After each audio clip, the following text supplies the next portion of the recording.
अस्सलाम वालेकुम रहमतुल्लाहि व बरकातुहू।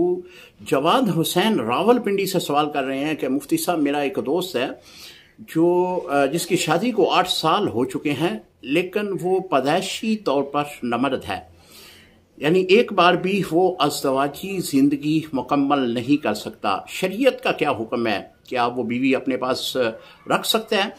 जी जवाद हुसैन भाई, जिस तरह आपने फरमाया कि वो नामर्द है, और ये भी आपने फरमाया कि वो बचपन से ही नामर्द है, यानी पैदाइशी तौर पर ही नामर्द है, तो इस सूरत में बीवी को अपने पास रखना ये तो जुल्म है।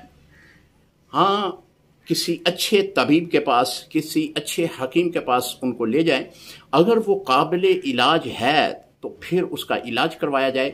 अगर वो तबीब या वो हकीम इस बात के मतलब इसकी मर्ज़ के मतलब ये बात आगाह करे कि ये किसी सूरत में भी ठीक नहीं हो सकता, तो फिर वो अपनी बीवी को तलाक दे दे, क्योंकि जो ही वो अपनी बीवी को अपने पास रखेगा वो सख्त गुनाहगार होगा।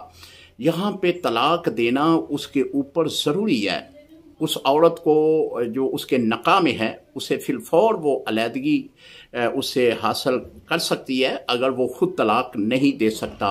यही तो हमारे फुक़हा ने लिखा है कि अगर इस तरह का कोई खामद हो जो अज़दवाजी ज़िंदगी मुकम्मल नहीं कर पाता, तो वो उसकी बीवी अदालत में जाकर खुला की डिग्री करती है या फिर तनसीख़ नकाह करती है। तो इस सिलसिले में अगर अदालत उसे तलाक का सर्टिफिकेट दे देती है, तलाक के वो कागजात उसे दिए जाते हैं, तो वो भी तलाक उतनी ही मौसर होगी जो उसकी खामद की दी हुई तलाक मौसर होती है। तो लिहाजा पहले सबसे तो आप अपने उस दोस्त को ये बात कहें कि इसको फिलफौर तलाक दे, अगर उसकी ये मर्ज़ दायमी है यानी हमेशा है। क्योंकि मैं भी अल्हम्दुलिल्लाह एक हकीम हूँ, हमारे पास भी बहुत सारे ऐसे मरीज़ आते हैं कि जो पैदाइशी तौर पर इस अज़दवाजी ज़िंदगी के अहल ही नहीं होते।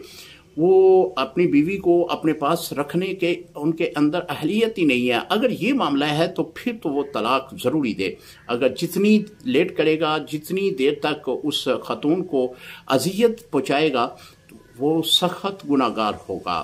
तो लिहाजा फिलफौर उसको तलाक दी जाए। अगर वो काबिल इलाज है तो इलाज करवाए। और ये जो मुबाशरत का अमल है ये औरत के लिए ख़ास है। अगर इस अंदाज में वो रखेगा तो सख्त गुनाहगार है। अस्सलामु अलैकुम रहमतुल्लाहि व बरकातुहू।